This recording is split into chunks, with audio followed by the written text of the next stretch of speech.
Yes, we can get going. Good evening, everyone, and welcome to my 85th live stream, I believe. So, yeah, 85. Nice. We're getting close to the 100. Well, not 100 live streams, since I've done the 100th live stream some time ago, due to, me having two channels and having a Polish one and an English one. But we are getting close to the 100th live stream on my English channel, which is good.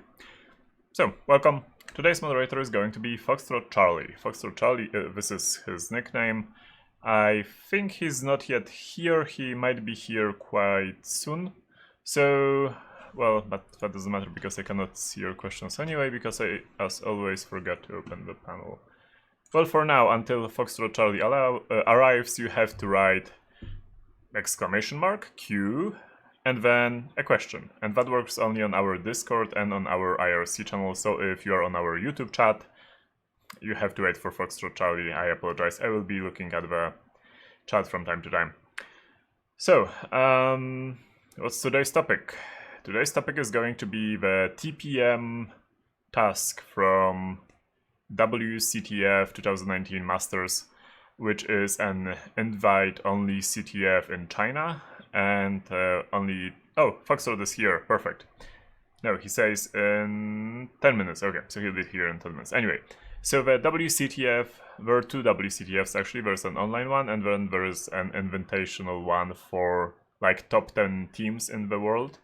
And our team got invited. And it works like this, but every team is making two tasks, two challenges, and then all the other teams try to solve the tasks of all the other teams, which means there are like 18 tasks, 10 teams, 2 tasks, 18 tasks, because you are not solving your own task, obviously. So that's how it works, and what I'm going to be solving today is a task created by Dragon Sector, or rather by KrzaQ Q3K, for that CTF, and it's like hardware-ish task, I would say. It's hardware-ish because it's Verilog, it's FPGA, it's not actual hardware, it's more like emulated hardware in our case. It could run on the real hardware though. So yeah, and I was testing that challenge before the CTF, well, because the challenge has to be tested. So I already solved it once. That being said, I'm not sure I can do that again, mostly because Verilog and FPGAs is still something I'm learning, like, including hardware, electronics, and so on. So I might be saying some stupid things today, and I apologize for that. If that happens, please let me know, and I will correct myself. But we should be able to solve it. I'm not sure how long will it take. I'm prepared to do a 1.5 hour stream today, and it might take longer. If it will take longer, then we'll split it into 2 parts. But maybe we'll be able to solve it in that time. It's not a hard challenge, and I'm not going to solve it the proper way. I'm going to do a side channel as usual, I try to do. But it's time consuming, so let's see how it works. Now, okay, so what I wanted to show you the FPGA that this is supposed to run on, because I actually have it. So, oh yeah. Here we go. Yeah, this is the... I think this is this one. Or is it? No, I'm pretty sure this is this one. Like, it's not the exact model, but it's one of this family of models. It's a ICE40. I guess you can see here. Yeah. This one is like ICE40HX8K. The task document actually refers to a different FPGA of ICE40 family, so I had some prior knowledge about like these FPGAs. I've played a little with them. They have open source toolchain, which is actually great, which is I'm guessing why it was used on the challenge. But we do not need the device itself today. We will just focus on whatever we have. Okay, so let's look at the task. But before we get to the task, there are a couple of questions. So I'll quickly go through the questions, and I will actually let Foxtrot actually arrive in front of a computer.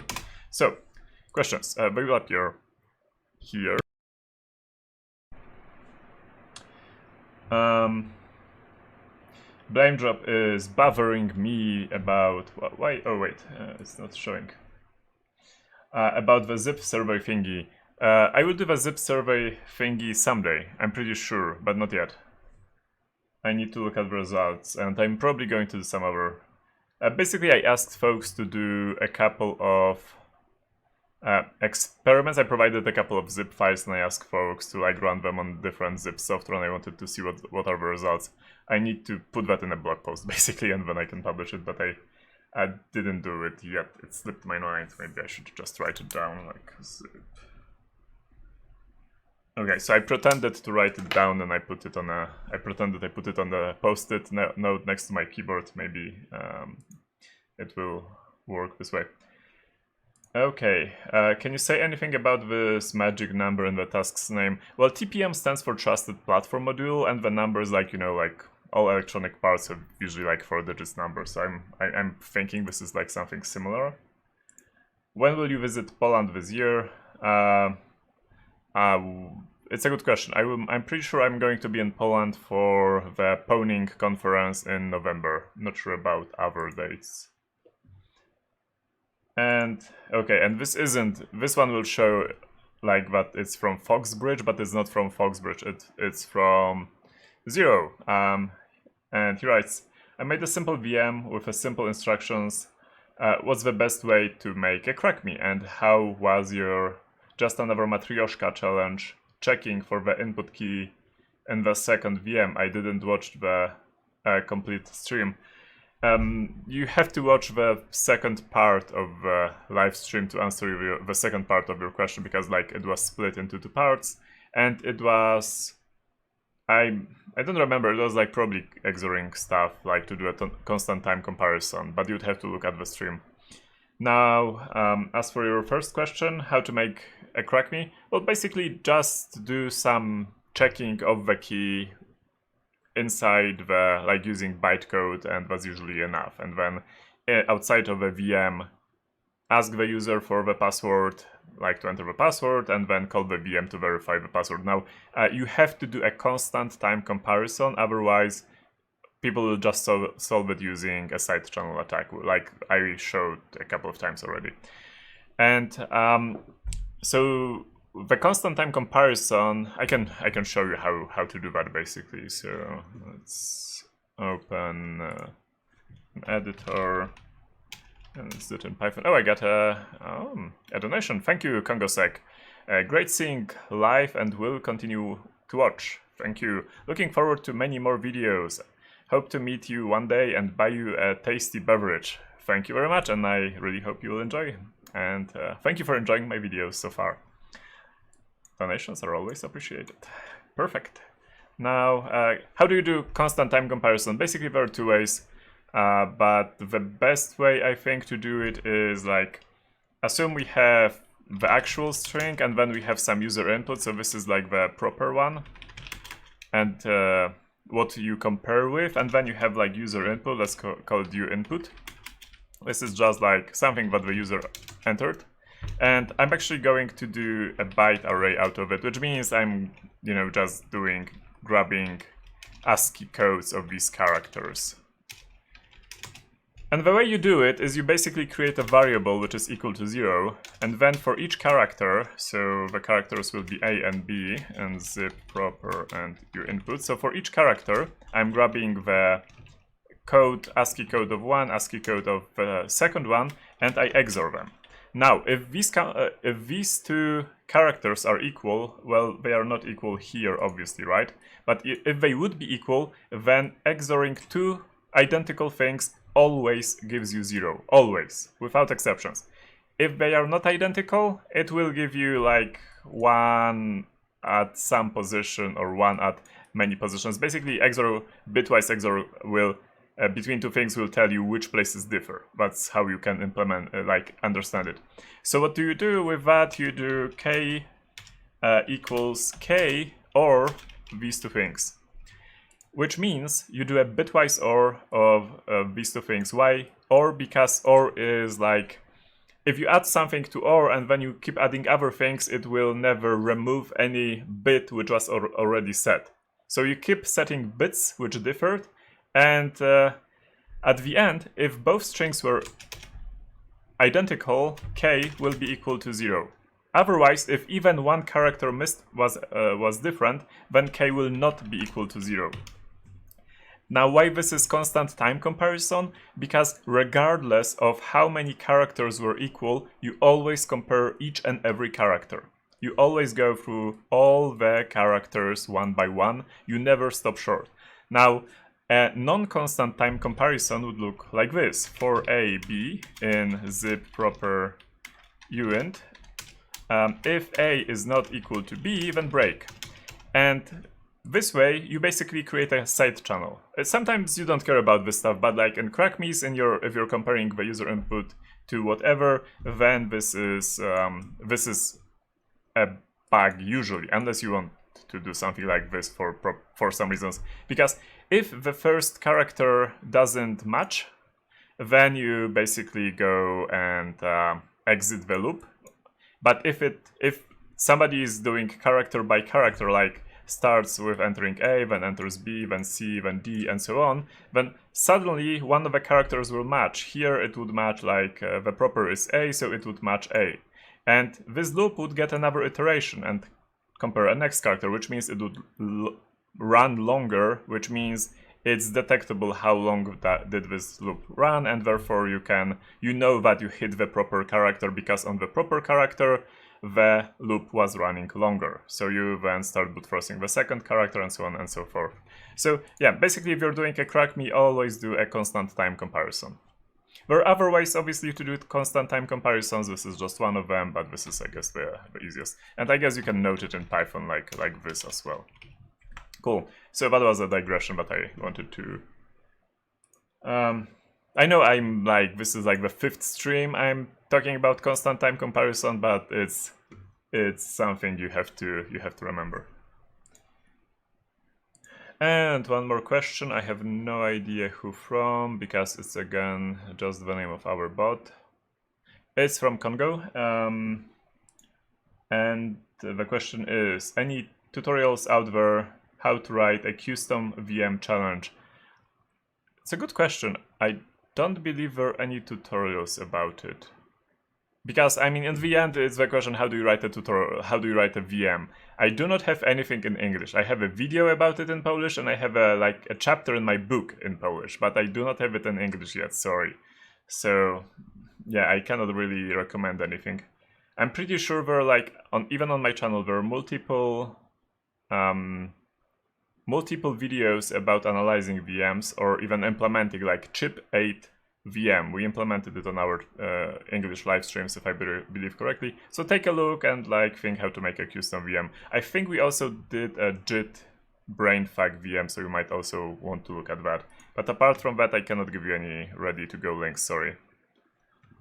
Cool. So that being said, let's go through the round of standard links, because I didn't do that yet. This is the website of Foxtrot, who is today's moderator, and he's already here on chat. Perfect. So if you have any questions from now on, ping Foxtrot Charlie, and the questions will get to me using magical ways. Now, if you are in Europe or would like to travel to Europe, then there is this big hackathon happening in 14th and 15th September this year. It's called HackYeah, and it's, as you can see in the background, one of the biggest, if not the biggest, hackathon in Europe. There are literally over 1,000 people, and there are multiple programming and some security competitions. There was a CTF last year, for example, organized by the Polish military, and you could win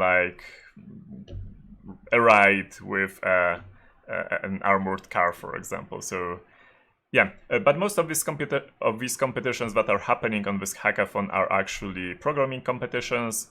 So I'm one of the partners. That's why I think I'm community partner or media partner. I don't know. Let's see. Oh, I'm here. I'm a community partner. Here we go.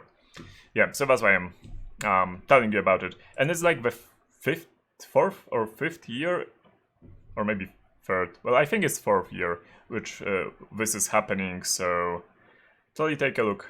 Wow, there was 2.5. Oh yeah, it's quite amazing. Especially if you like programming competitions. I think it's 24 hours to make an app or something like that, usually. Again, that was HackYeh. Just look for HackYeh. Now, paged out, as usual. We are actually almost at the boundary. So, as I think I already told you last week, I did set an arbitrary deadline, which is the 30th of July, next week. 30th of July. Not 31st, 30th of July. And this is the time when we will basically do a cutoff date and start putting all the articles into the final PDFs and publish the first issue within a couple of days of that date. So, if you're writing an article or thinking about writing an article to our experimental magazine, you have to send it in the next 6 days if you want it to still be able to make it to the first ever issue. And yeah, so expect beginning of August the first issue of Paged Out, which I guess the cover is already known for multiple weeks or months even, and yeah, it will finally be out, and the articles are pretty amazing, so I'm super happy about it. Just 3 more to go. Cool. Now, oh, Paged Out Institute is the address as usual. Just look for Paged Out at Google. We actually have a pretty decent positioning, I think. Paged Out, yeah, like for Paged Out we are first. I don't know why, but we are. Perfect. And now we can get to the actual task. Are there any questions? There are a couple of more questions, so I'm going to go quickly through the questions, because only 4, so that should be fast. And then we'll go with the task. Question number 1, how do I do? Yeah, the questions will appear there. Question number 1, from Romanemul1. Are you going to make some Tor network security related streams? Probably no. Or at least I don't have anything planned. Maybe someday. I kinda know and understand how it works, but I never dug deep into how the protocol works, so but that's the main reason. PZ writes, do you know some CPU emulator for programming real-time operating systems or OS dev? Not really, no. I don't know any which might be specifically used for that purpose, but I guess like QEMU is the default people use for that. I know it's not really real-time, but am I going to attend the 0G 2019 in Las Vegas from Lenin? And no, I'm skipping Las Vegas this year, but there will be a lot of people from our security teams there, so say hi to them. It's usually really fun, the 0G event. And Mr. Davey28 writes, how you are learning maths and programming at college? So, yeah, I guess like, I wasn't at a college since there are no colleges per se in Poland. I was at something called Politechnika, which is actually a technical university. And I was learning math because they told me to, and I was learning programming because I already knew programming, so I'm not sure really what to answer here. I was basically doing my bachelor's. It's not really bachelor's, it's called an engineering degree in Poland. I know that Germany, for example, has a similar system. So I was doing my engineering degree in mathematical IT, or IT mathematics, whatever you want to call it. So I had a lot of math and a lot of computational math, and there was just no escape from it. And even though my grades from math weren't the greatest, I still learned something there. So yeah, and my strategy was usually like go to the exam, like the first term of the exam, take the questions, work out. Obviously I wouldn't pass it. Then learn based on that what will be on the next exam, and go to the next exam and pass it, and that's it. I didn't focus too much on mathematics. I was just, you know, trying to learn what I have to learn and going forward. That doesn't mean in all cases. There were a couple of branches of mathematics which I really enjoyed and really liked. So that's that. Like typical stuff which IT folks like discrete mathematics and so on.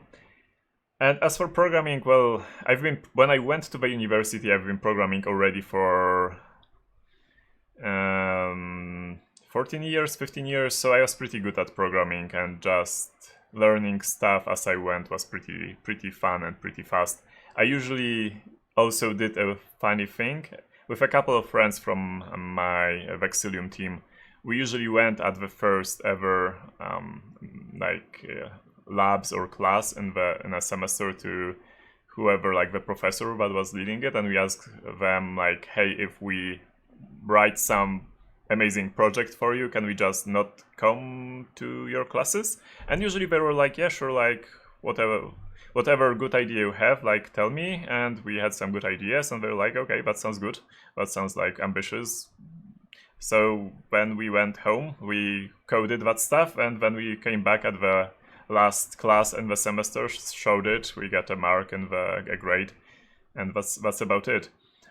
Usually, obviously, the project was covered the material which was supposed to be covered, but also extended it. We've done some really fun stuff and really amazing projects then, and we didn't sleep a lot either. So yeah, that's how I learned programming in my university. It's a I don't know, let's call it a weird or a funny story. For example, if you go to the Vexillium org page, to the gallery, there are some, like for example, this ray tracing engine is something we've done as part of one of these classes. We basically said, hey, there was this like basics of graphics, like of programming graphics, and we're like, hey, how about we write a ray tracing engine? And this was the result. I really enjoyed writing it. It was really fun. And I think like there are some other things that we have here which were written for some projects. I'm pretty sure this one was written for some project, as well as like this one was written, that doesn't really show, for some project, like a couple of games, because we liked games. Yeah, sorry for a long answer. And the last question, where in a programming I can use abstract algebra excluding modular arithmetics? Depends on which part of algebra actually. Most of it usually went to cryptography. But it depends. I mean, math is really wide, and even if you say abstract algebra, it might mean different things. And in all honesty, I don't remember how do you divide usually algebra, since I use math only when I need it. And there isn't a lot of math in IT, unless you're doing graphics, or you're doing some really specific stuff, or you're doing cryptography, hardcore cryptography, or cryptanalysis, actually. Okay, if you have any questions, you have to ping Foxtrot Charlie for me to get them, but let's focus on the task. So, KrzaQ I'm going to give you a link actually, did write about his challenge here. My WCTF 2019 challenge, TPM2137, an entry-level FPGA bitstream reverse engineering adventure. Congrats to fall solvers this year. Read more at, and I have it already open, so let's go here. And what do we get here? By the way, follow this person, follow this guy. He's like absolutely amazing. Yeah, when I have problems with electronics and hardware, I go to him. So yeah, he's absolutely amazing, really. Now, let's open this stuff. What do we have here? We have this challenge bit thingy, which is, yeah, it's an FPGA bitstream, which means basically it's a synthesized or compiled, if you will, Verilog to a proper FPGA, which basically means is the configuration for the FPGA. The gate configuration, routing configuration, network configuration, and so on. I have no idea about reverse engineering FPGAs, by the way, so what I just said I made up, just knowing some keywords. We are thankfully not going to have to reverse engineer the bitstream. We will have to reverse engineer weird-looking Verilog. Well, not really. We will have to side channel it, but that is yet to come. Let's look at the datasheet. So and if you're doing any electronics, you're pretty familiar that every hardware, every like chip you get your hands on, chips, a lot of chips, for example, you get something like datasheet. I, for example, on my desk have this datasheet lying here, and it tells you a lot of stuff about how the given chip works, like there are some charts, nice looking charts, and blah blah blah. Basically every chip has a datasheet unless you are super unlucky and you cannot find one. But usually you can. Even like not chips, even like, oops. Okay, even if is like a diode or whatever, it also has a datasheet. So here we have a datasheet as well for the TPM2137 secure passkey verification, and it's from Random Semi engineering your budget, which I'm not even sure what that means, but it sounds hilarious, like certified pre-owned. Cool. Overview. Offering the best balance of cyber and price, the TPM2137 offers a simple yet secure solution for password and secret checking in your application. Random Semi TM offers full customizability, yeah, on the password that the device verifies, as long as the password is exactly 8 characters. Well, yeah. So we know the password is 8 characters, noted. Based on the ICE UP5K FPGA, it offers true unhackability, as FPGA bitstream reverse engineering is impossible. As we will see in a second, it's neither impossible nor hard. Now, well, not sure about the not hard. It's possible because people already reverse engineered it and made tools for it, so yeah. And this is our module which we will work on. As you can see, there is a clock pin, I guess, and then there is a UART pin. UART, we already know something. The UART protocol is going to be used here. Last week we chatted about I2C, and this week it seems it's UART time. So we will have to play with UART. UART is actually simpler than I2C, so that's great. And then it has 2 pins of output. One is an OK LED. I guess like if we enter the proper password, this OK LED will start to shine brightly in our direction. Otherwise, there is another pin for the wrong password. So I guess it's always shining wrong unless you enter the good password, then it starts shining the OK LED. I'm going to assume this is green, and I'm going to assume the other one is red, because why not? More high-quality cybersecurity devices from series are available from blah blah blah, contact. Okay, that's perfect. Then there is like some copyright note, yeah, which is, I guess that company doesn't exist. It seems like a joke about how usually Polish companies are being named. And then, yeah, it's like, you take the name of a city and you add X to it.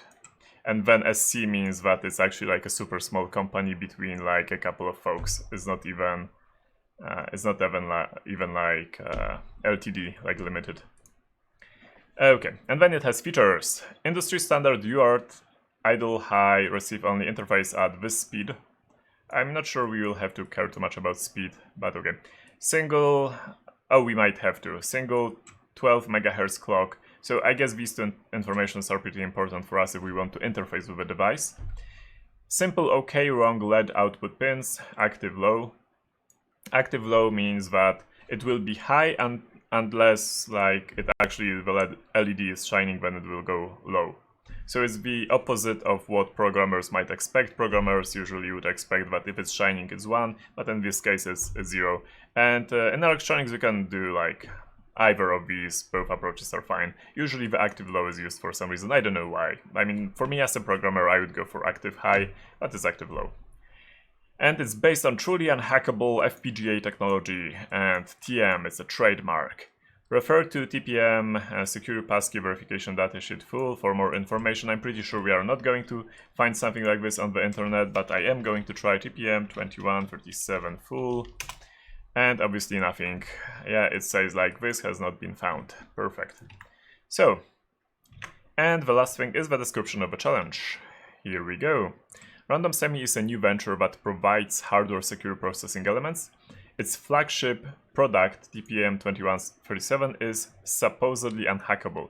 We have managed to acquire a sample of the device from the manufacturer and have since extracted the bitstream from it. So we already have a bitstream, which again, the bitstream is the configuration of an FPGA. You can think about it like compiled Verilog for a specific device. The chip itself is, yeah, we know that, with original markings ground off and a laser-etched random semi-visible instead. We also have managed to trace pins to the device input UART, clock, and LEDs as follows.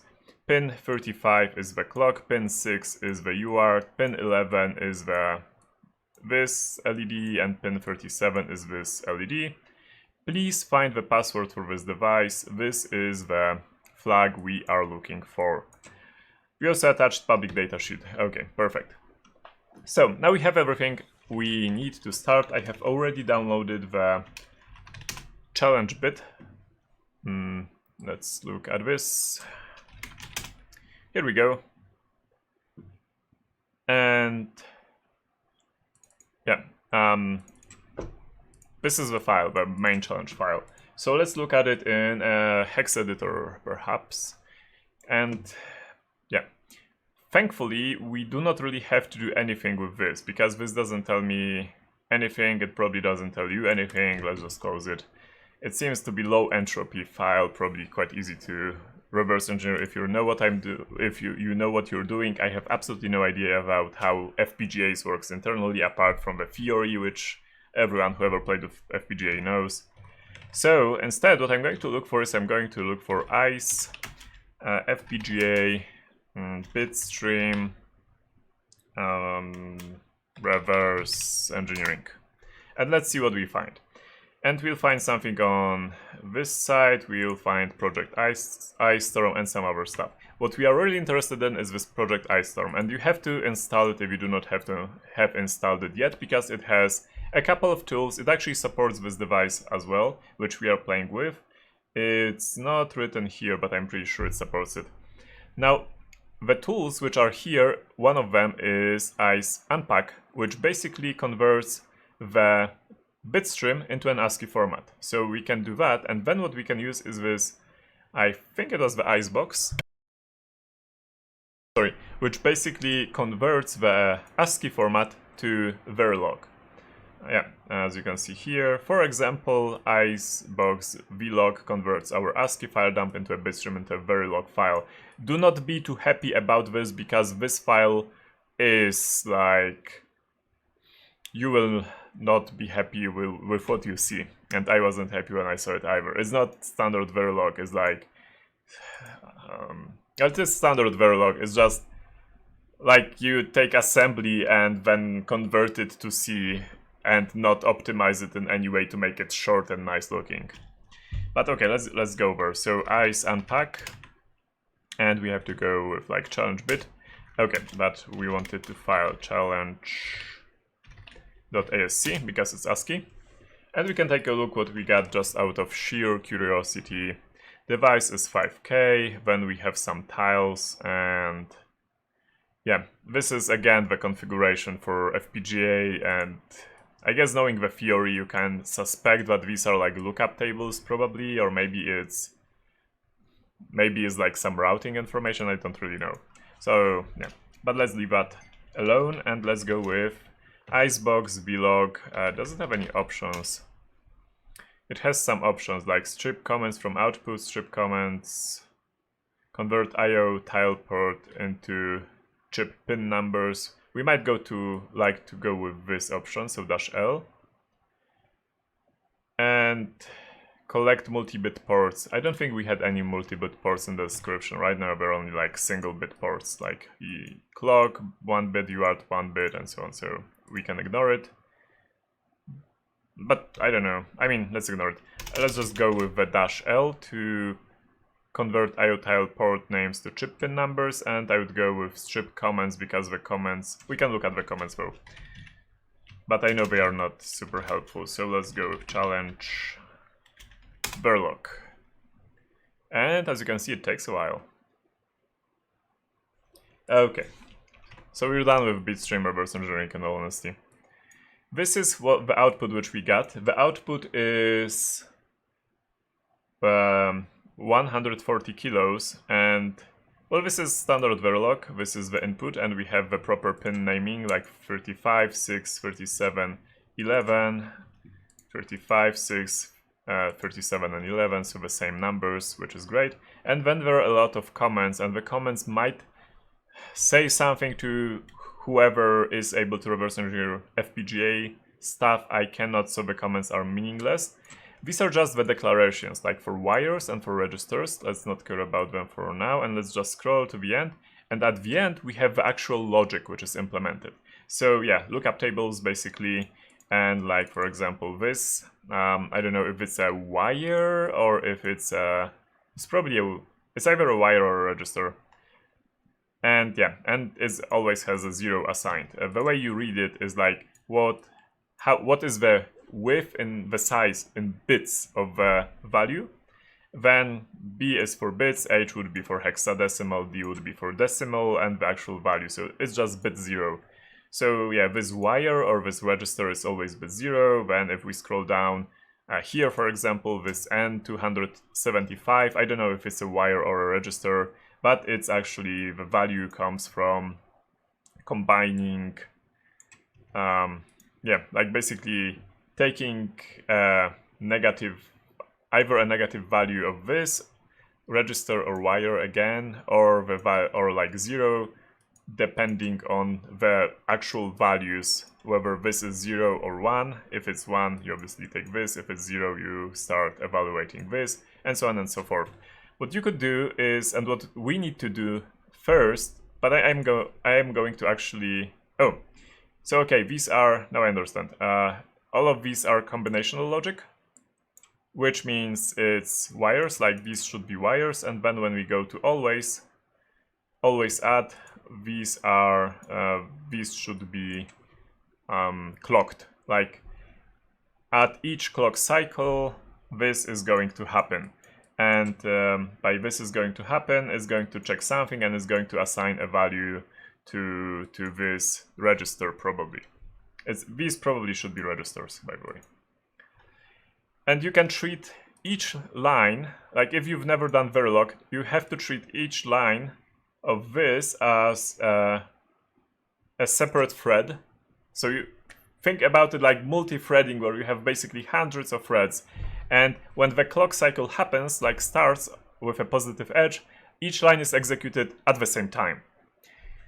And as for like this assigned stuff here, happening here or happening here, this is happening all the time. So as soon as anything changes, like in these variables, which are again wires or register values, then instantly this value will change as well, as per this mathematical equation here. So what I'm going to do is I'm going to add that -s to strip the comments, because they aren't really helpful, I would say. If there are any questions, you have to ping Foxtrot Charlie, by the way. Okay, and here we go. Now it's shorter. We have all the wires here. I'm wondering if it actually helped. Well, whatever. Maybe it did. Maybe it did, maybe it didn't. You know what? I'm going to do a funny thing. I'm not going to strip the comments, but what I don't like is that all the registers are suddenly clunked up together. That is not going to help me. So I'm going to go back to the previous form, and I'm going to remove the comments manually. And I'm going to now close it, so I do not regenerate this file. I do not want to regenerate this file. And what I'm going to do is I'm going to remove all the lines which are basically starting with this thing at the beginning. So find a regular expression. This is a regular expression, so start of a line, this. Now, how did you... Oh, whatever. I can do this. And now...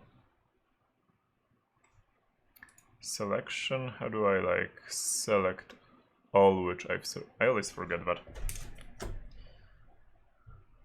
Was it Control D? Oops, that totally didn't work.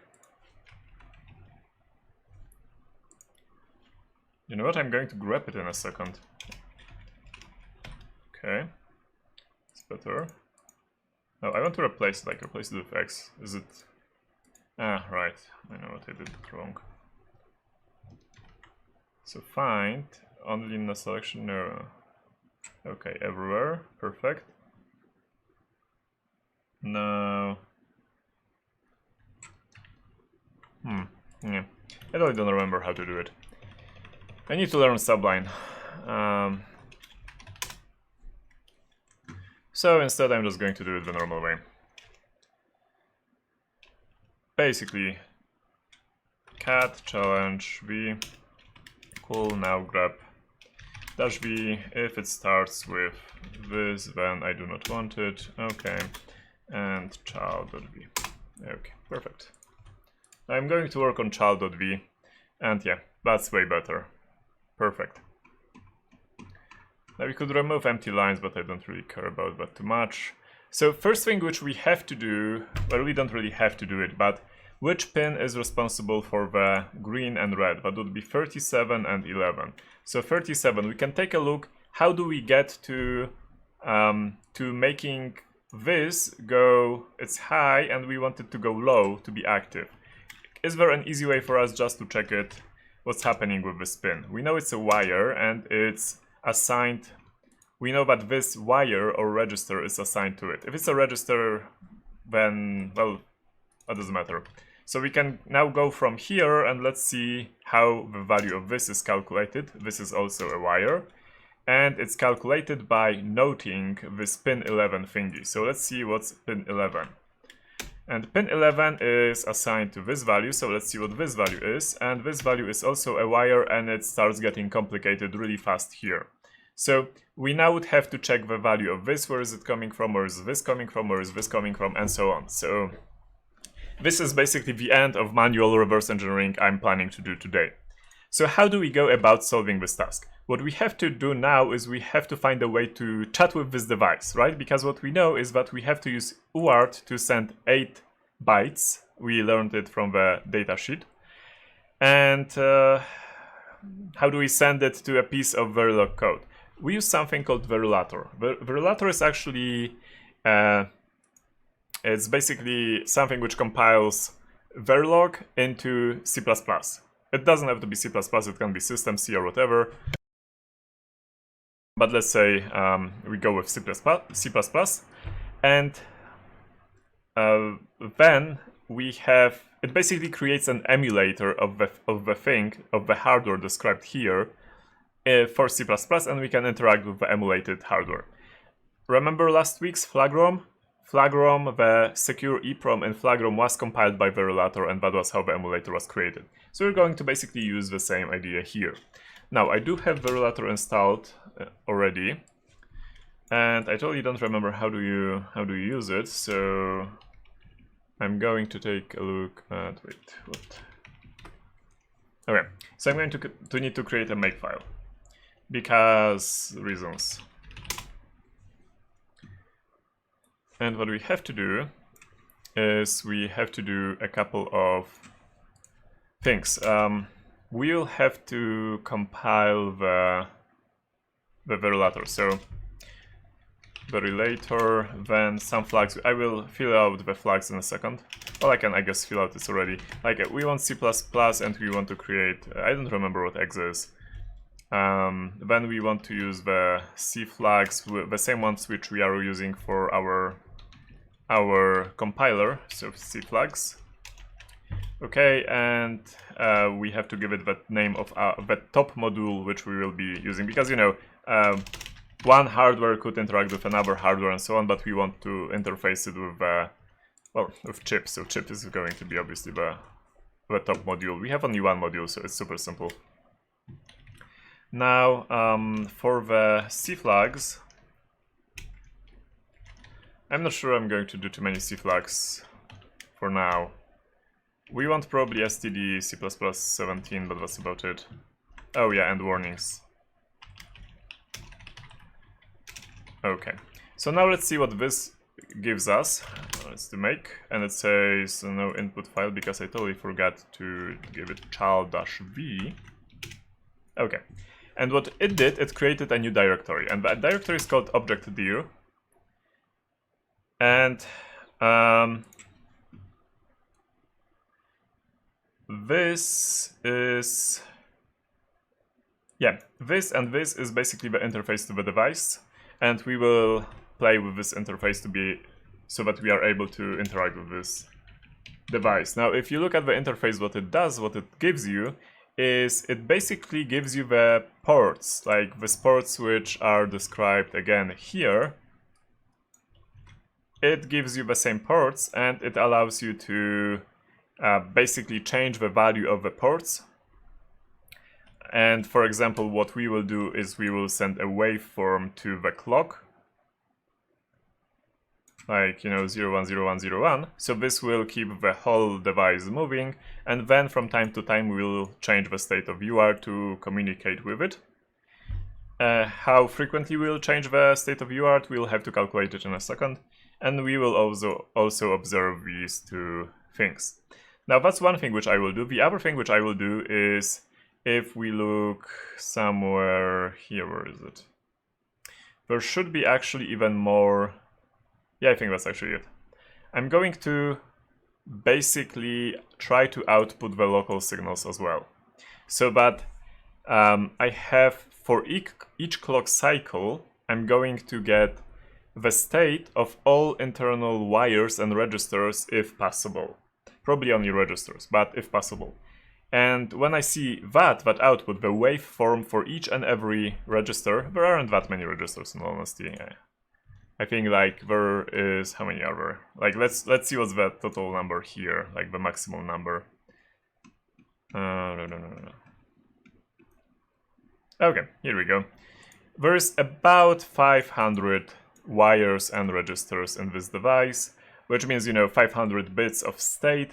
That's not a lot. We can output it in a sane way and then try to reason based on that. Now, what I'm going to do is I'm not going to output a waveform like this, because 500 waveforms like this is totally not readable. Instead, I'm just going to output a pixel.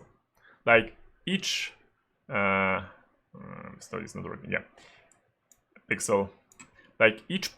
for each clock, I will output a pixel, a light pixel if it's 1, or a black pixel if it's 0. And I will put like 500 pixels in one row, and then for the next clock I will do the same. So each row is going to be one clock cycle, and then each column is going to be one specific register or wire. I'm pretty sure Verilator doesn't allow me to access all the wires, it's probably only going to allow me to access some of them, but that should be enough. Now the reason I'm doing this is to basically understand what is what, which register is doing what, because in such a device there will be multiple things. For example, the implementation of the UART protocol will occupy some registers and some wires already. From a programming perspective, you can think about it like some variables will be used for UART implementation. So we will try to pinpoint them, and we'll try to get rid of them because they are not really important. What important is where the data which is coming from UART is stored. Is it stored in any registers? Maybe it's not stored by any registers. If it is stored by any registers, then how do we...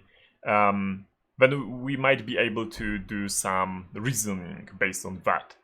We might not be able to do that, we might be able to do that. So yeah, I basically want to take a look around. Also there are counters, like, incrementing counters, counting from 0, 1, 2, 3, 4, 5, 6, and so on.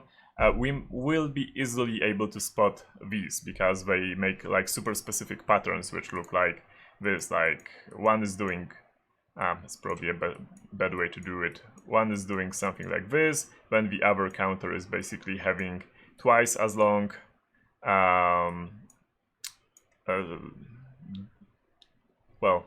cycles, and so on and so forth. So we'll be able to find counters as well, and maybe we will be lucky enough to pinpoint where the data which we are sending, where the password is stored. And based on that, having these registers, we might be able to then trace these registers, what is their relationship to these two pins. Because we want these two pins, like this one to go high and this one the other way. This one to go high and this one to go low. So we might be able to make an equation out of it and then somehow magically solve that equation. Yeah, so let's see. Now what we have to do is we basically have to implement the test bench for this for this device to be able to even chat, interact with this device. And I'm going to, now let's go to testbench.cc. Okay, here we go. And we'll have to compile my testbench.cc. We'll have to compile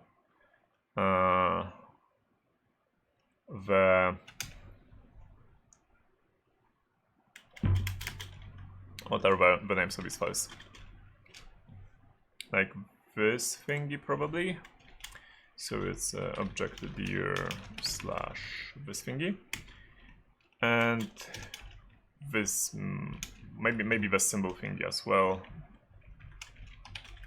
And we'll see if there are any other things we'll have to include. We might have to include some directories and so on. Sims, okay. And what I also want to do is basically add cflags here. Okay.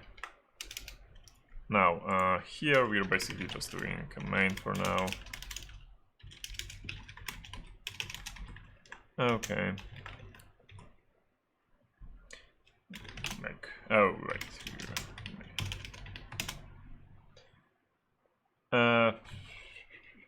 Wait, my usually mistake. I do need brackets here. Here we go. Okay, now no such file or directory because this file is locate. Where is it? It's here, so I need to do -i and that directory. Okay.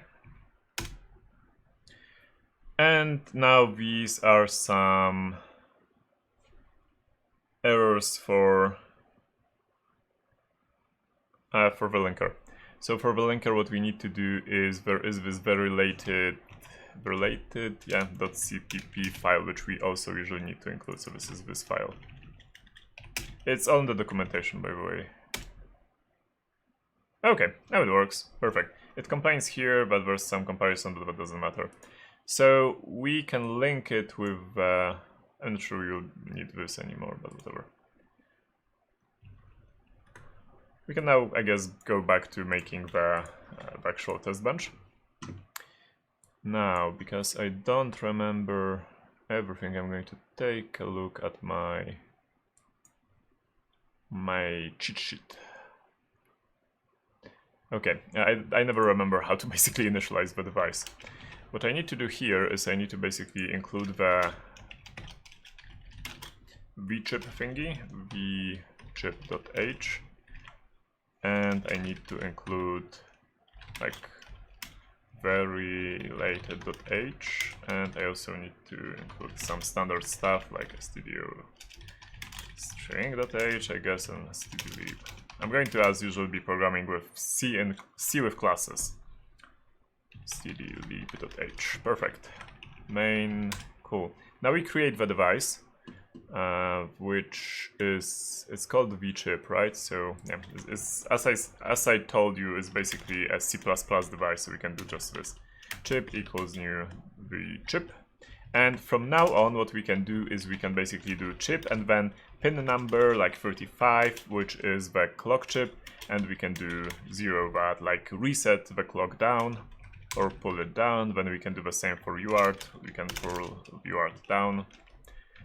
And then each time we do something like this, we call evil. And evil, apart from being evil, what it does, it basically runs the whole machine for one cycle, it's basically like recalculates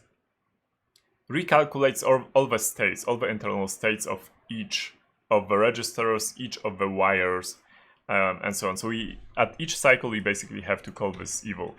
Now let's see if this works, or if it complains. It complains that this is not found, and this is because I did forget to include here another directory, which is obviously object.dir. Yeah, here we go, now it should be fine. And it is fine apart from that one warning, which we can ignore. And now what we can do is we can basically do cycles, as in for I equals 0, I minus something, I plus plus, and we can. So what we need to do basically is we need to change the clock down and up, down and up. The clock is, we know, but the clock is pin 35. So what we're going to do is we're going to change it to 1 here, like clock goes up. Then evaluate, and then the clock goes down, and then evaluate again. This is like required to take it up and down because, as we saw here, in these always, this code always runs as at the positive edge of the clock. Positive edge of the clock. This is the clock pin. So if you have a waveform, right, the positive edge is when the edge is going up. So this is the positive edge here. And if we would just keep it up, like not change it down and up, then there is no positive edge. So we actually do have to do that. Does it run? Okay. Something's happening, so we can run it out. Okay. Something's happening, but we are not printing anything out, so that's actually fine. Now we need to check another thing. In the documentation, which I had somewhere opened, this part I said is important, but this is the baud rate, which is the how many bits per second are being sent, and this is the clock source. Because based on these two information, we have to figure out how fast can we change the UART pin. How fast can we send zeros and ones through the UART pin? And let's note it down. So the clock is clocked at 20 megahertz, which is like this many cycles. Now the UART is clocked at this amount of cycles, which means that change UART every, and we just do a simple division for that.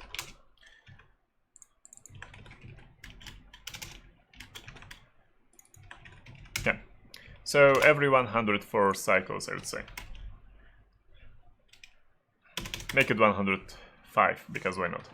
So every 105 cycles we can change UART. We shouldn't change it more frequently because not enough cycles will go, and maybe the machine is like really slow inside and is really slowly processing the UART. So we should give it like this amount of cycles to process. How many cycles by the way is that? Like, sorry, how many seconds is that? Is like 105 divided by this, which is 8 microseconds, which is fine. That's not a long time, not a short time, like a rather long time, quite a long time actually in electronics, but okay. Perfect. Now, the password is 8 characters, which is written here. How does the UART protocol look like? That's pretty important. Wiki UART proto. Okay, this is what I'm looking for. Perfect. We have a start bit, which is 0. Then we change it and we start. It's, yeah, and then it's a stop bit.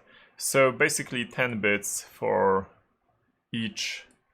For each byte we send, we need to transmit 10 bits with 0 at the beginning, bits of data, 1 at the end, high at the end.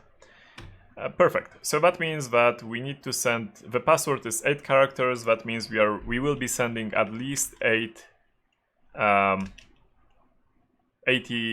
bits. And 80 bits, each 105 cycles is around this many cycles. So if I'm understanding correctly, but this is not a lot of cycles, so yeah, that's fine. We don't need to emulate it for too long. We need to emulate it for around 10,000 cycles, make it 20,000 cycles, because I will probably change the timing to be on the safe side a little. Let's basically see how it goes. Okay, and now, having this, we can, well, we can, I don't know, make some password array that we'll send. So I'm going to include one more thing here actually. no, stdint.h, and here uint8t, we are going to send the password, which is 8 bits, and I'm going to set it to whatever for now, because it doesn't really matter for now. Now we should translate this into UART bits, basically. So the UART we know is going to be 80 UART data, let's call it maybe 80 bits for, and I 0 less than for, yeah, let's do like this, I plus. And what we do now is we basically do UART data of I times 10 plus 0 is going to be equal to 0 because the start bit is 0, so this goes 0. I wonder if it really has to be high. Well, it's going to be high anyway after the stop bit, so that's fine. So yeah, we go from 0, and we go from UART high. So I'm going to change here to high because we want to start with UART high.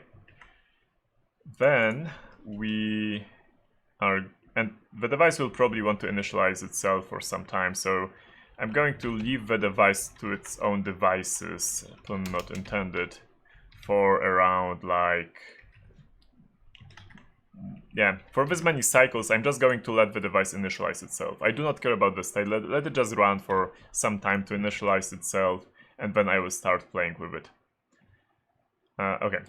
Perfect. So then at the end, which is +9, we needed to set the stop bit. So this is start bit, stop bit, and then the data. Okay, now the data is basically password of I shifted by, how does it work? Here is 0, here is 1. Okay, so shifted by 0 here. We can do like 4 and j 0 8. Okay, plus j, and we grab we shift it by j bits, and then we set it to, we grab only 1 bit basically. Perfect.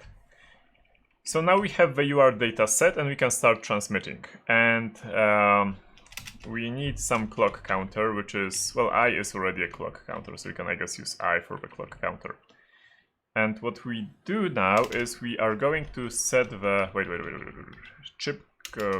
clock goes up, but before we go up, here we know that the clock is 0. What we want to do is we want to set UART data to the proper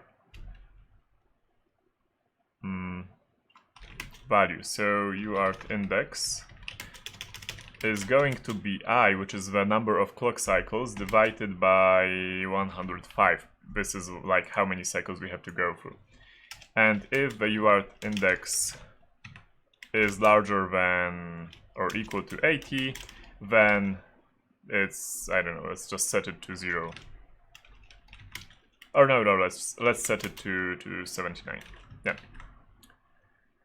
This way we, at the end of a transmission, like UART will be setting some stuff, and at the end of a transmission we just go with the last stop bit, which is like on the 79th index is the stop bit. Stop bit is high, so this is what we are going to default to when we run out of cycles. Cool. So we are doing this, and now we are yeah, we are basically setting the pin value. Which pin was it? Of UART. UART is pin number 6. So pin number 6 we are setting to UART data of I. Okay, perfect. And it will automatically be setting UART properly. This will do nothing for most of the time, but from time to time it will actually reset the clock pin, and then on positive edge it will. We do not, yeah, this is the nice thing, because like in real electronics, right, you do not have like this usually, like a really sharp vertical edge. You usually have it more like, like this. And there might be some time between we actually start going up and the other side actually sees this as up. But in our case, because we're just working with an emulator, we know it will like be up really fast. So this code is actually fine. It should work with an emulator. And do I need to do anything else? We can try to compile it. It might work. We can try to run it. Run. Segmentation fault. Perfect. Why did it fault? Did I do something? Oh, because I put it. It should be this. My mistake. I expected that kind of mistake. Okay, now it works. So now what we want is we want to start dumping data somewhere. And where are we going to dump data? I'm going to create a really large bitmap. And so let's do this. Extract color and the like color st whatever. St is going to be uint8 RGB. And then I'm going to create the bitmap, like that's color st of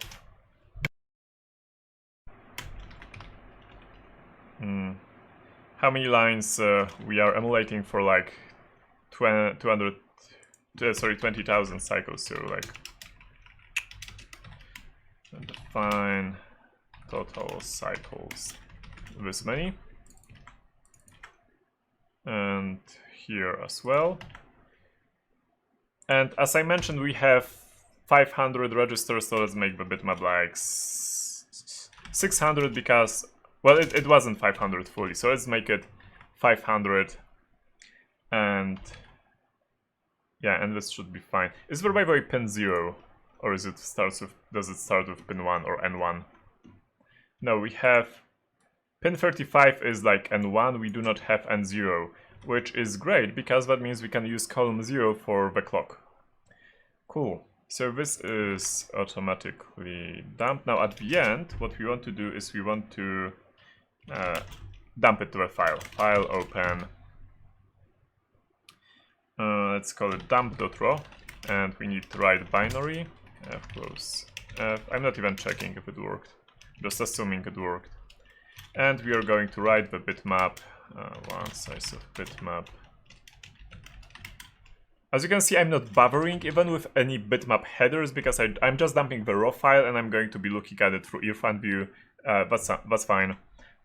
GIMP would also be fine. So yeah, whatever works. And now what I want to do is I want to do a couple of things. First of all, oh,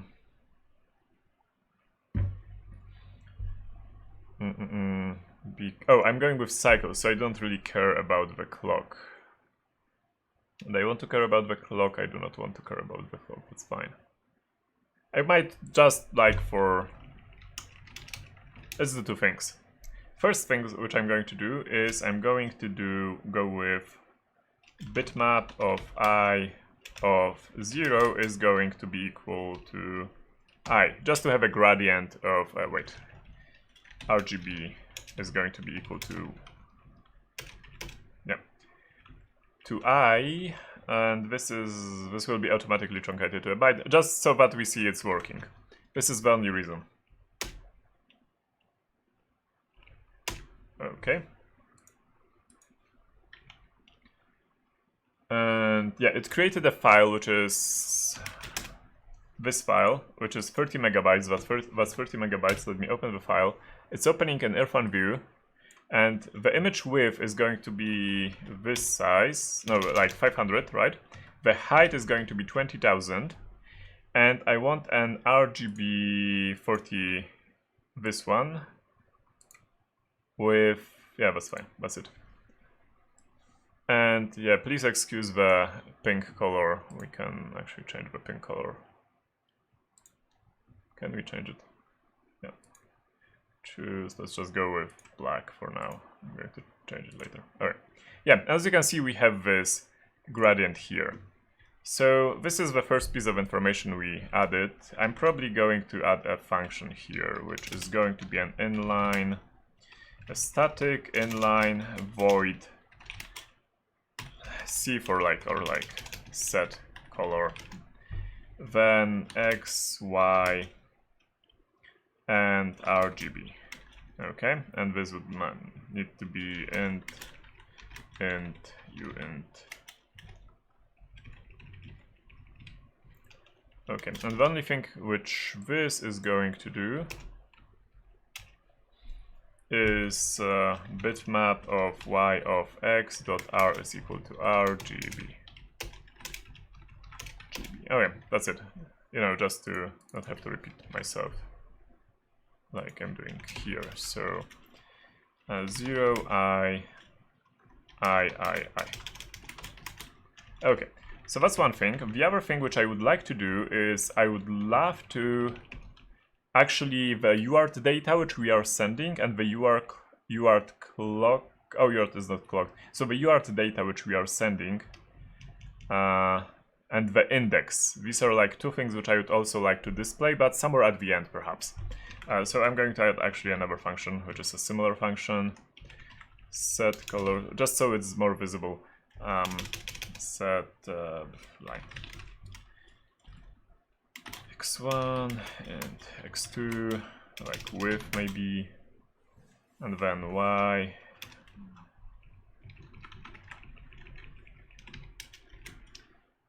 Y, okay.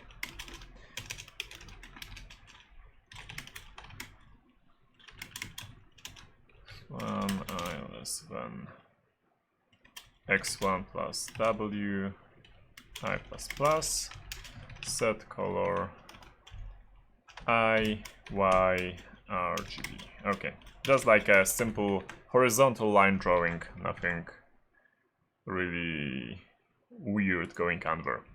And what I want to do here is I want to set color as line from like how many were there in the end, the wires and stuff. We said, okay, so 450 is clear, so 450 with 10 on I, and I want to set it to 0, 0, 0, where this 0 is actually going to be 256 multiplied by UART index, like one bit of UART index, like first bit of your index, so that we know what the clock of UART is. And at 460, we are going to go with actual, let's say, red bits of UART data. So UART data of UART index. Okay, I'm just plotting it on the bitmap, like nothing fancy going on here. Okay, now run it and open it in Irfan view. Here we go. And yeah, as you can see, this is the UART, like 1 byte of UART sent, second byte, sorry, 1 bit, second bit, third bit, fourth bit, and so on. And here we send 0, we send 1. You know what, we might do something fancy here, actually, 157 plus. So, yeah, and maybe the same here. Okay. This way it will be a little bit more readable for me, not sure about you. Let's see. Okay, yep. Well, that's not super readable. Let's make it 64, 64, 63 actually, and here 96, 92, 92. Okay. And now, having this done, we need to start looking at the registers, but I want to plot two more things here. Okay, so here is 0, 1, yeah, and it's sending the data which we actually put here. So if we want to send, like, for example, FF here, we should be able to see that now on the UART thingy.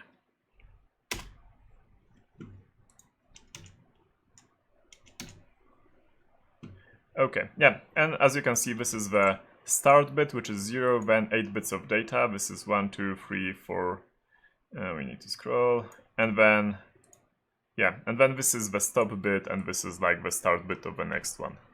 So it's fine.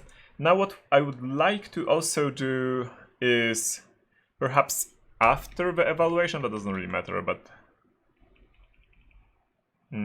let's do it now, let's do it here, not after the evaluation. I want to do the same at, let's say, 480 for the green LED and for the the green LED and the red LED. So for the red LED, no, this is green LED, we use, which pin was it? It was pin number 37, so chip pin 37. Now it's active low, which means we actually need to negate it here.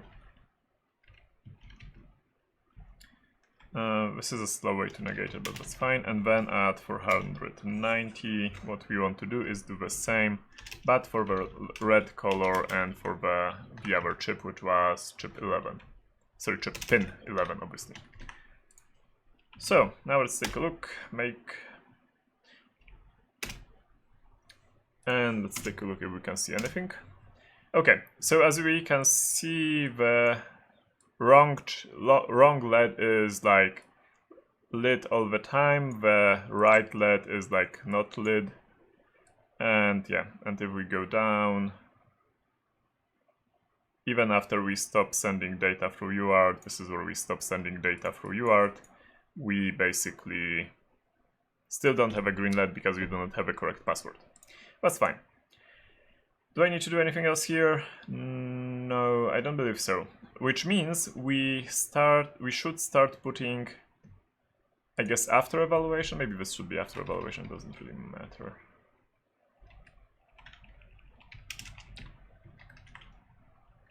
Yeah. We should put here all the internal state which is available to us, and that state would be in this. Now, how do we go about it? This is an anonymous struct. That's fine. So let's see if I can just do set, what's it called? Color. Then X is 10. I'm just going to use this 10 here. This is for one only. Then I, and then the color, I'm going to go for black and white, I guess. Or just, I'm just going to maybe go for, no, black and white is fine. So chip, then this. But for black and white, what I have to do is I have to do this. Which is fine. Okay, let's see if it works. Okay, it seems to work. So what I can do is I can grab all these variables. As you can see, some are missing. Like for example, this 91 is missing. Sorry, 89 is missing. 91 is missing as well. And I can grab all these variables and I can do what I've done here with them. So, but we get them displayed. So to do that, what I'm going to do is I'm going to copy them, and I'm going to put them here. Now I'm going to remove the struct thingy. I'm not sure really why does it put it in a struct, but that's fine with me. Okay, and now I'm going to basically, well, try to convert this format into this format using like magic by, yeah, using magic by Sublime.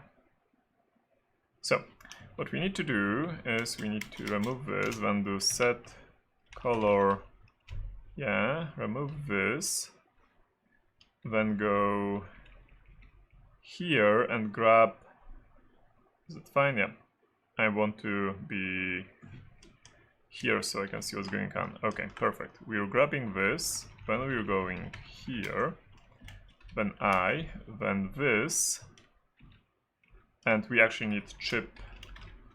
Okay, now we are grabbing this, and we are grabbing and removing this and copying. Okay, so here we go. Should be fine now. Let's see if it actually compiles. Okay, and now let's run it. It didn't crash, that's a good thing. And now let's see what we have. Okay, do we have anything? We do not have anything. Why do not we have anything? What did I break? I'm not sure I actually regenerated this file, so let me run it again.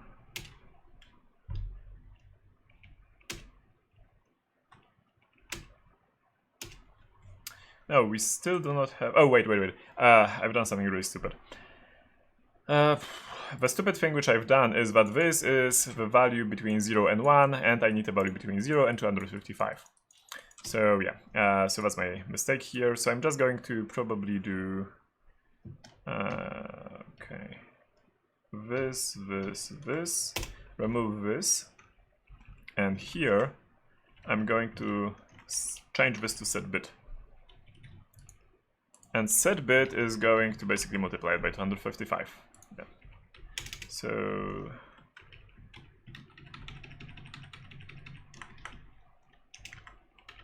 setBit, and the bit goes here, and then I'm going to call setColor x, y, and b times, yeah.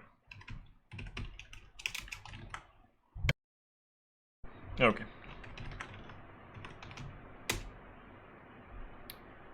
I did something really wrong. Okay, that's funny. But thankfully it's easily fixable.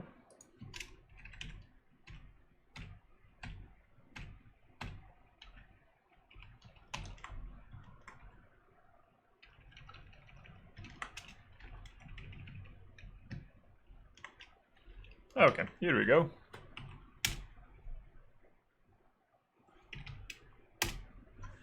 And let's take a look if it worked. Yes, we have finally some data we can look at. Look at these magnificent patterns. This seems to be some kind of counter, this counter, this counter, counter, counter. No idea what's going on here. Looks maybe like a counter as well. So yeah, we can finally start the analysis. And what I would like to also look at is how does this react to the UART thingy. Because as you can see here, right, we transmitted some byte, like byte 1, and suddenly this appeared here when we transmitted another byte, like another bit, and it appeared here, but this actually disappeared, so I don't know, this might be a piece of another counter, but we already can see something. And now what I would like to do is, let's do an experiment. I'm going to set the password to all zeros. Okay, that's not enough. That's enough. And I'm going to render it.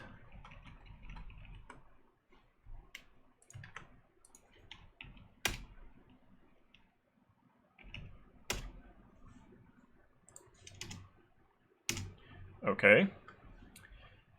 And I'm going to leave it, I'm not going to close it. So this is basically, yeah, look, this is super interesting. Like at the end of, where we actually reached the end. And I'm going to leave it opened. And now I'm going to change the password to all Fs.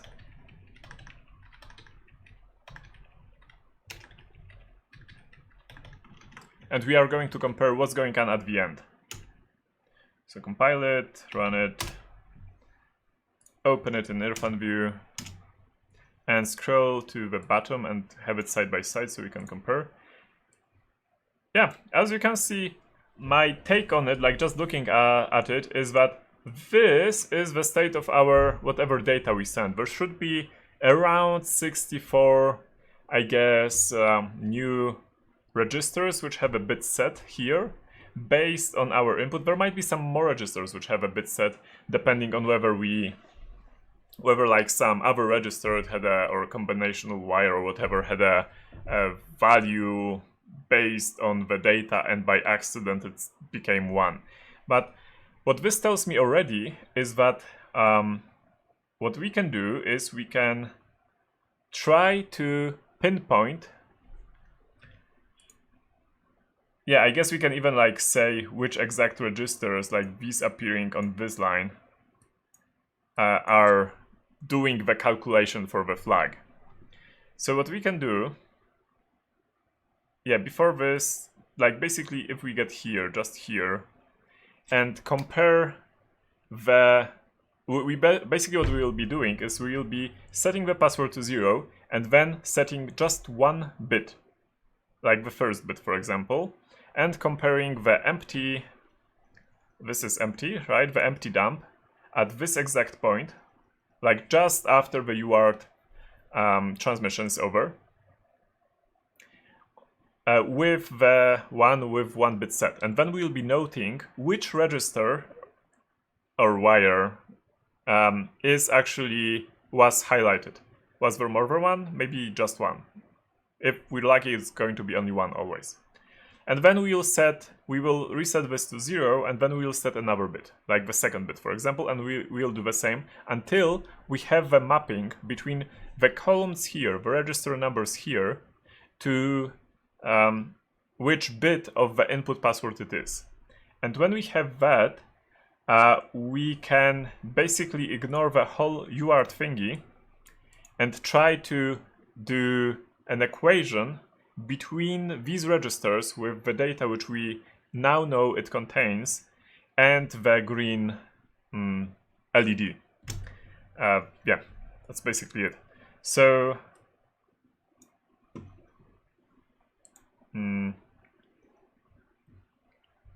I guess what we can do still today is we can do the mapping, and then next week on the second part, because we will not be able to finish it today, we will just do the equation part and we will do going back to getting the flag. So, because there's like actually some work there. Yeah, what we need to do is we need to basically, let's put it in another function because main isn't probably what we want. Let's call it like sim for simulate, and it can be void, and we need to remember to here to just what do we need to do here? We don't need to really even dump it to a file, by the way, so we can give this in the main. What we need to do here is we need to delete chip. I hope this is correctly implemented and it will not blow up. By the way, we do not even have to run for 20,000 cycles. We can just stop around here, let's say, or here. We can see this is the, yeah, even if we run like 9,000 cycles, it should be still fine. So I'm going to change it to 9,000 cycles. How many cycles we want to run? We want to run for a total of 9,000 cycles. It still has this initialization phase, but that's fine. Then the password is going to be set to only zeros.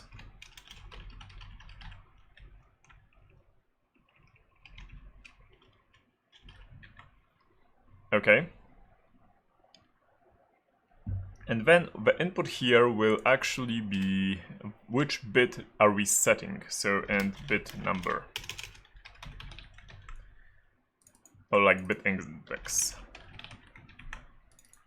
And we will have to set the proper bit here. So how to do that? We need to calculate like the password bit, and it's going to be bit index divided like modulo 8, and then the byte, and it's going to be division, and so password of password byte. What we do is we set using or is for setting, 1 which is shifted by password bit number. So yeah, we are just setting 1 bit on a specific position. In the specific byte, only 1 specific bit, based on the input. And what we will get after running this is we will get the bitmap. And then we will, as I said, look at this bitmap in a specific scanline, and I would like it to be this scanline. Here. Because I think everything is already set there, everything is sent, and this, if UART is still transmitting, is going to be the stop bit, which is fine with us. Which means it's, yeah. Here we go, 8311. So 8311 is a magic number, we need to note it. 8311. It can be like plus minus 10, it doesn't really matter. Cool. So now we're going to first run the simulation once, and we are going to, like, let's call it clean bitmap. Okay, because we will have to copy it. And here, one more thing. If bit index is, what type is it? Is it int? Yeah, it's int. So if it's less than 0, then if it's more or equal to 0, then do this. Otherwise, do not do it, because we need to run the simulation once without setting any bits. So this is no longer needed. What we need to do here is we need to, well, no longer needed for now. We need to run the simulation on -1, and after it we are going to have to memcopy into the clean bitmap, the bitmap itself. We don't have to copy all of it, we just have to copy really this scan line, but whatever. So yeah, whatever, seriously. And then for I and between 0 and 8 times 8, 64 bits. We have 64 bits in the password, we have to set each of them separately in a separate simulation. So we do a simulation with setting that given bit, and then what we do is we basically compare between the old bitmap and the new bitmap. So for and I0 less than 500, I believe. We don't really need to go that far. It's fine for us to go to when do we actually? Oh, here. Yeah, 450 is fine. I plus plus. No, I. No, I. J. Otherwise, it starts getting funny. It might work actually, but it would start getting funny. If I'm going to output it in a really nasty way right now, but we'll play with it later. If the clean bitmap on this magical line, which we've chosen, and J is not equal to, and by the way, it doesn't matter which color I choose. I can choose like red, because I'm using white color. It's going to affect all three like subcolors anyway. If it's not equal, that means that this is probably the bit which we just set. Here, by the way, is the bitmap. And if so, we should print information about it. So what we do is we say bit and number of bit, and then we say like n and number of n. Perfect. Okay. I'm not breaking here. I'm not writing break because it might, again, we might fall into a situation where there might be multiple bits actually set, and we'll have to figure out which is which is which. Okay, let's see if it works. That's a bad sign. It compiled.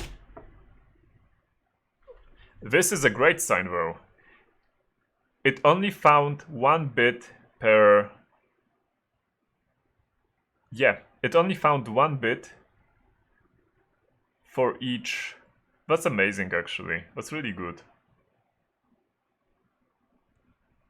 Because we have now the mapping between the data and the bit, which means we don't even need to simulate the UART communication. We probably can just like enter the data here on proper bits.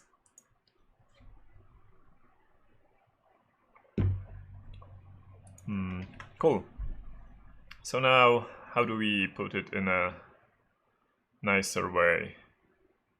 I'm just going, I guess, to do the like comma separated values, so like this, and I'm going to add this, and I will probably feed it to Python for some reason in a second. We'll take a look. And okay, so comma here, this, and bit I. Does this look like Python? It's really not. If you have any questions, folks, you need to ping Foxtrot Charlie. Like, ping him on the Discord, IRC, or YouTube chat. You know, like, at Foxtrot Charlie and then your question, because otherwise I might not see it. And if you ping Foxtrot Charlie, it's going to my question list, and I will answer the questions at the end of the episode. Okay, this looks like Python. Perfect. So, pin mapping, no pin mapping, like bit mapping. .py. So we're getting somewhere. Now, having these bits, like,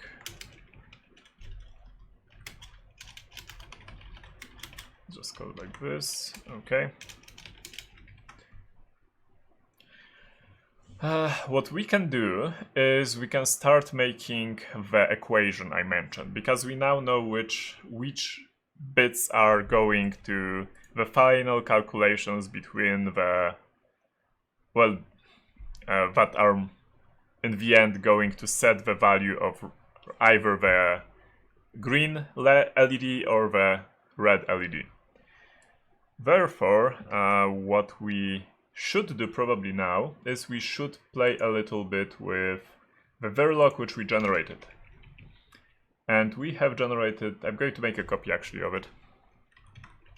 So cp chat, because I'm going to play with the Verilog, so I'm going to like now urt.v. Okay, now let us open it. And what I'm going to do is I'm going to basically change the interface of it. Because I'm going to get rid of UART at all, and our input is going to be these wires which we have mapped here. This is going to be our input. There will be quite a lot of input, but this will be our input. And our output, well, stays the same in all honesty, so yeah. And we do not need clocking, or do we need clocking? I'm not sure if we need clocking. We might need clocking, but we do not need UART. So I'm going to remove the UART, and I'm going to add all the pins here. So to do that, I need to write another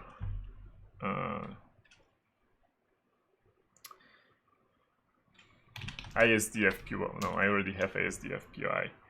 ABC-PY. My naming is terrible. I apologize for that. And from bit mapping import everything.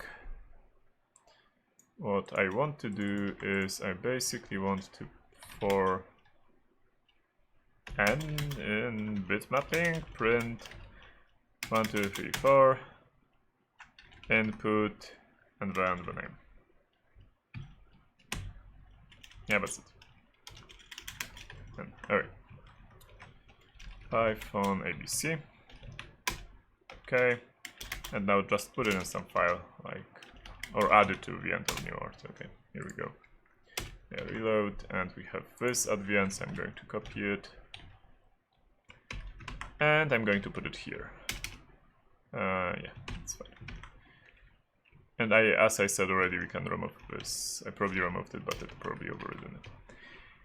So we have a lot of inputs, and yeah, I need to remove this. I will have to probably remove all these inputs which I had there from here, because they are probably redeclared. Let's take a look. I'm going to look first for like this one, for example. Yeah, it's redeclared as a register, and it's no longer a register, because if it's an input, it's actually a wire. So I will have to remove all these register, yeah, of all the registers basically, which I have on this list from the declarations which are here. I can do it two ways. I can do it like slow way or fast way. I guess I'm going to do it the fast way, which is making another script. This one is going to be called BYC. And what it's going to do is going to basically load that file. So with open no urt.v. Sorry, I'm just going to read it as f. Lines is f. Read split lines. I'm preferring this instead of read lines because split lines removes the end of line markers. And then for ln output lines. Yep. In lines. If reg not in ln, continue. Right, every line like that has a reg. Yeah, and all the others probably don't, like. Yeah, reg is only there, perfect. So reg and a space actually, oops. Reg and a space, not when continue. And if, oh, I probably need to grab this now. So I need to split by this and split by this, okay. So number is ln split by, oh no, I do not have to split, I can just do 4, okay, so now I have it here, and now I can split by space and just grab the first one, okay, so this is my n. Now the bit mapping is an array, but I need it to become a set for me, so input bits is a set based on bit mapping. Okay, and now if n, wait, here output lines, I need to actually append the line. No. If n is in the input bits set, then I'm skipping it. So like print skipping, and what I'm skipping this. Perfect. Continue. Otherwise, I do need to append it, like this line, because it's important. I can also, I guess, remove all the empty lines right now if I'm doing this anyway. So if ln strip is not, which means an empty line, then just continue to add it.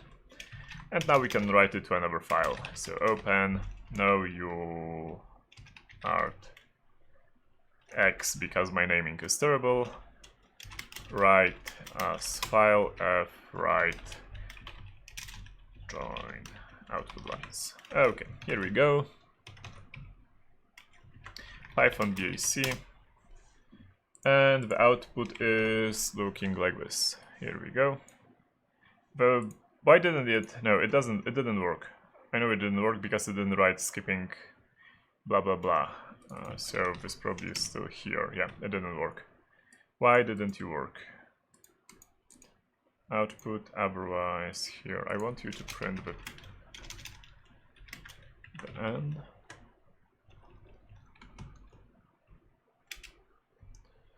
Well, it seems to be getting ends fine. I'm worried about like accompanying spaces. That's what I no, but there are no spaces. It's fine. So why doesn't it work? Like,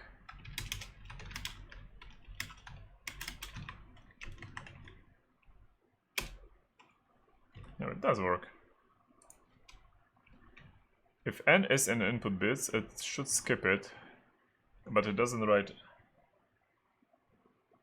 Why doesn't? What? It says true in some cases, and it doesn't skip. Is in. Yeah, about that. Yeah, here we go. Cool, now I can close this file and yeah, keep it here. Perfect. Now it should be fine, apart from the fact that some other parts might actually complain about it. There will be like some part in this code which might complain about the registers which I just removed. And I'm wondering what to do about that. If I should do anything about that actually. For example, we removed like this, but there should be still an assign, yeah. We assign the input to this, no, that's fine. What I'm worried about is the second way. This is fine. This is not fine. Yeah.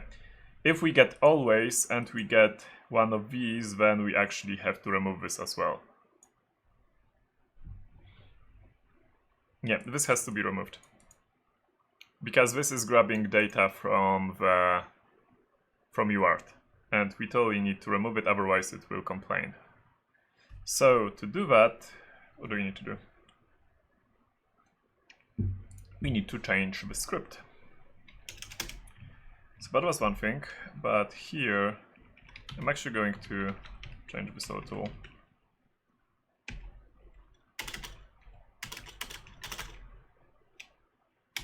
Otherwise continue, okay, that's fine. then if always inline and hey, this N4, is it always here? How many times do we have N4 in this file, like in this configuration? Is it 60? Oh no. I was hoping it's like 64 or something. Wait, this is... Yeah, it is 64, look. Which means this N4 always appears here. Perfect. So if we have this and if we have N4, N4 is probably some marker, but yeah, read the data now. Perfect, this is perfect. In, sorry, an ln, then we are skipping. Otherwise append. Okay, let's do it again. And now I think we removed all the dependencies and we should be able to compile it. Now, what I'm going to compile it with is YoSys SMT, which basically what it does, it generates an equation. You know what, I'm probably going to finish it today, after all, because we are really close to finishing it. So yeah, unless I really fail hard with some YoSys stuff. How did you... So, okay, YoSys is basically like this Verilog compiler, open source, and it works with ICE40. I have it already installed, and I believe there is this tool called, SMT-MBC, which is used for proofing that your solution is working as intended, which basically means that it generates an SMT equation.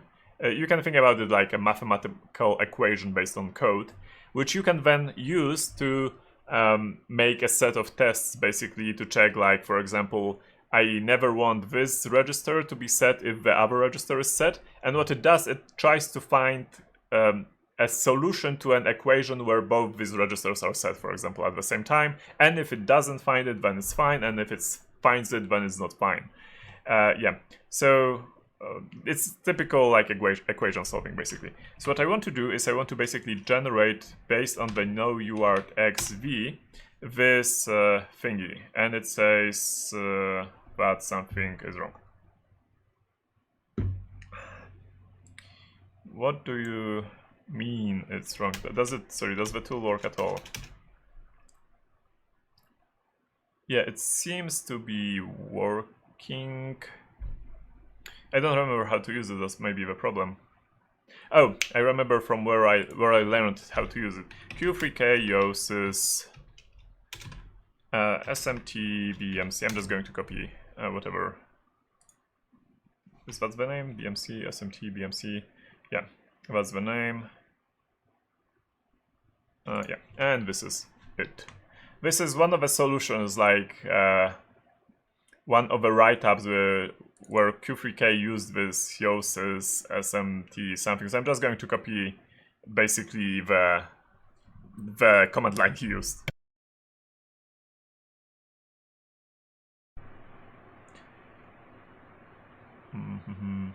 Where does he have it?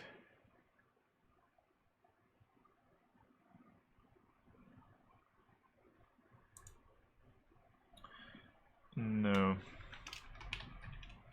Okay, we'll be using blah blah blah blah blah. How do we... Yeah, this is for formal verification. That's exactly it. Can we look here? No.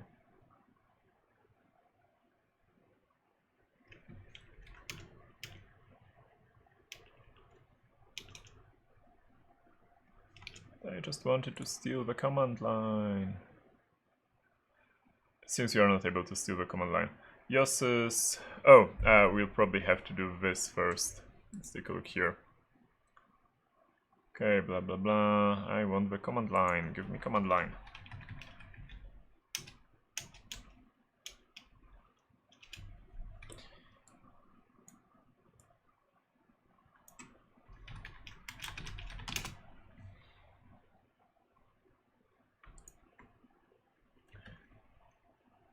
Oh, this is what we already had. Huh.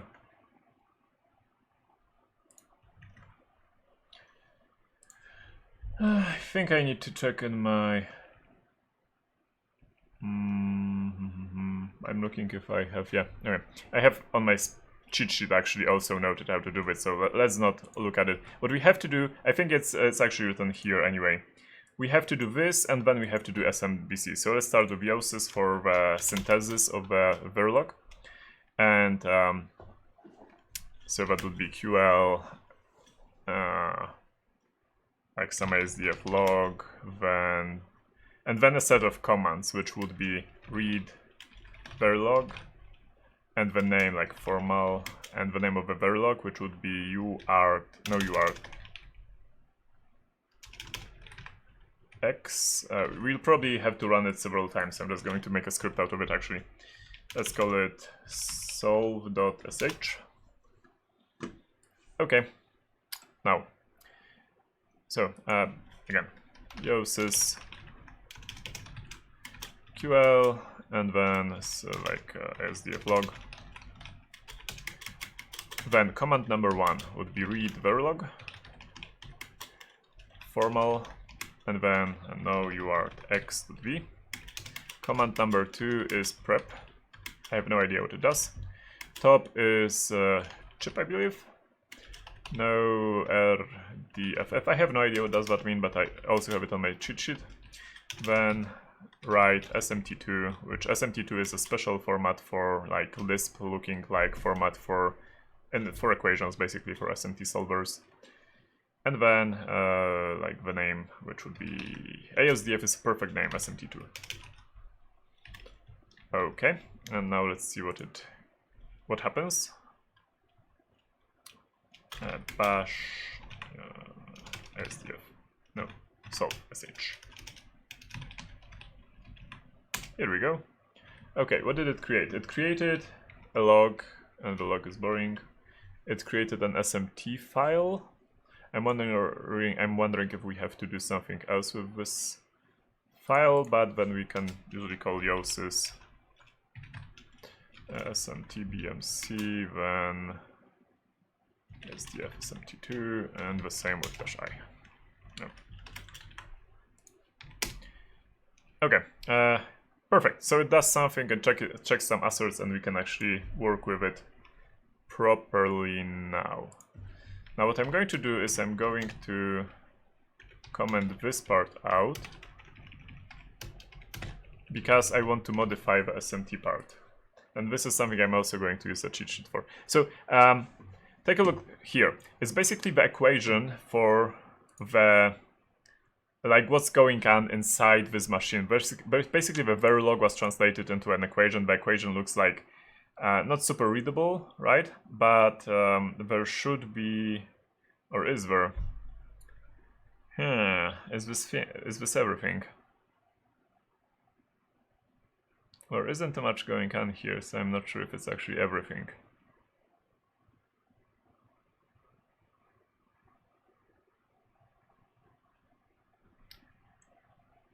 That's weird. Okay, let's take a different approach. I'm going to look for definition of pin number.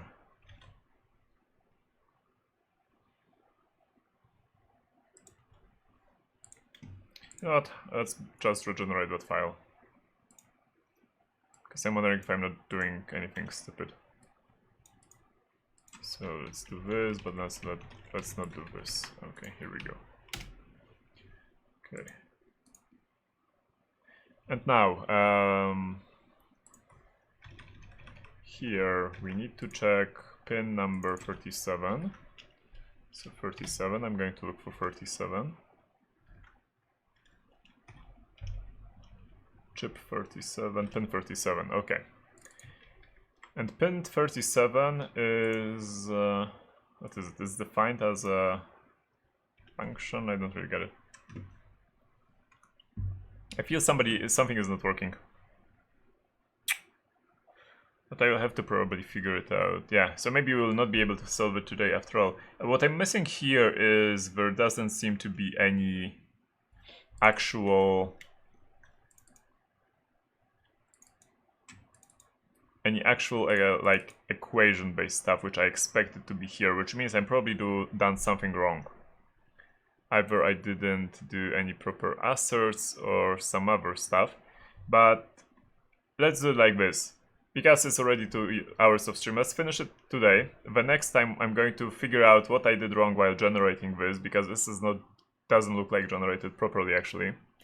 After figuring it out, we will have to write a really short like equation for it to be solved.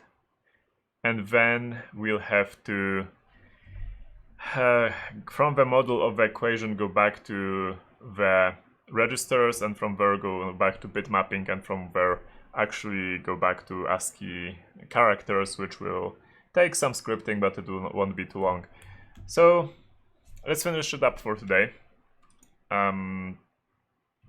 Sorry for like actually not being able to finish it today, but we will finish it next time, and I'm going to take a look at questions, if there are any questions today, and I'm going also to take a look after the stream what did I do wrong, because I have some scripts still left from when I solved it last time. So let's go with questions. Which software are you using during CTFs? Mumble, TeamSpeak? We are using only IRC. Sometimes we were using Mumble as well, not really super popular right now. We usually just use IRC like text chatting. And we have some custom scripts and other stuff as well. In all honesty, like for important CTFs, what we do currently is we also try to rent a house and get as many people to that house to play from one place as possible.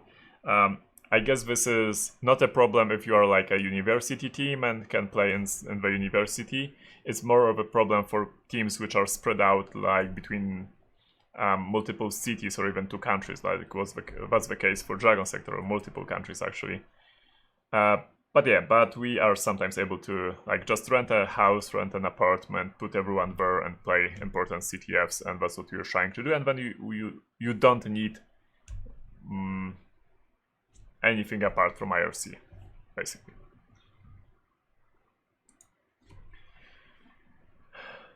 Really using some working emulator instead of writing your own one. So I'm not using a working emulator, I compiled the emulator using Verlator. So that's like halfway making my own-ish? Not really. Could I show my mag today? Oh, my mag is like today is actually a really default mag we bought in some store. It's not related to any IT stuff, apart from there being cats. I'm not sure if cats are related to IT, they should be. And another question, what are some other ways to encrypt a function in binary instead of putting the function in a custom section, encrypting the section, and then decrypting the section at runtime? So if you're going for encryption, in all honesty, there isn't much more than you can do. There is like one step above what you described, or one step below, depending on how you look at it, is you basically don't decrypt the section, you enter the function, you decrypt the function, and then when you leave the function, you encrypt the function back. So that means that every unused function which is not currently in the call stack is in an encrypted state. This is how, for example, my rare challenge, RE challenge did it.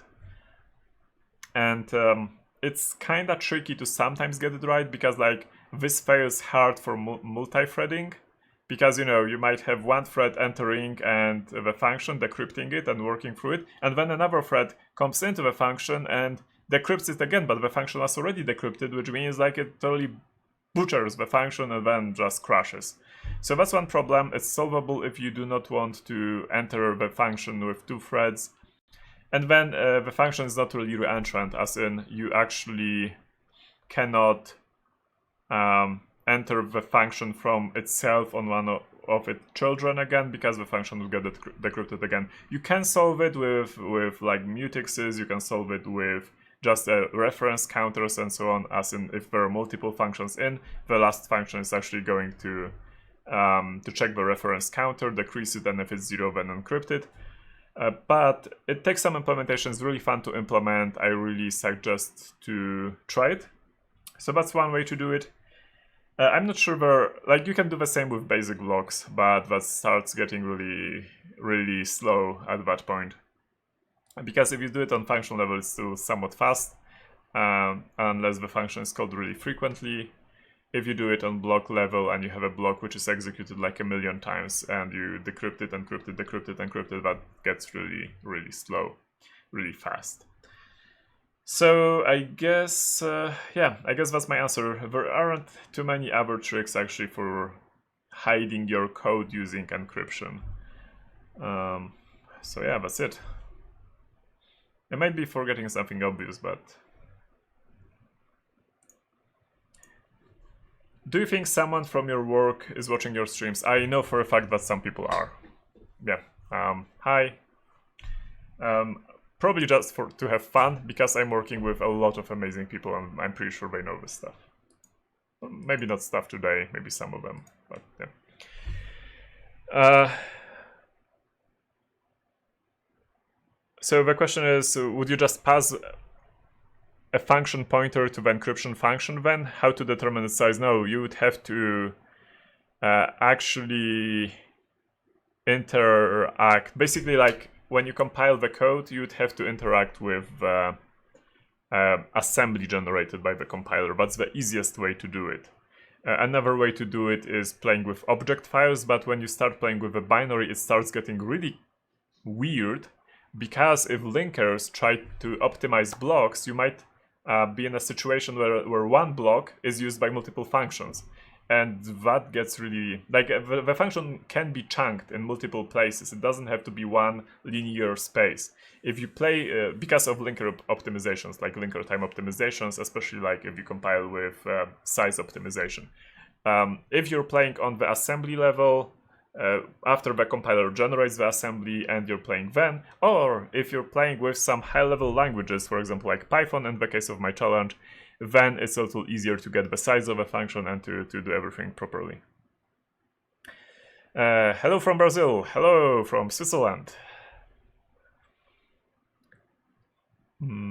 But yeah, determining the size of a function is weird, especially that, again, the function doesn't have to be contained in a linear space. It can be spread out in multiple chunks, and yeah, that's just how it is. So thank you for today. Thank you to my moderator, Foxtrot Charlie. Visit his blog, foxtrotlabs.cc, and I'll see you next week when we'll finish this challenge. And yeah, that's it. Happy hacking, happy evening, and I'm going to leave you with some music. So, and see you tomorrow if you speak Polish. Bye bye.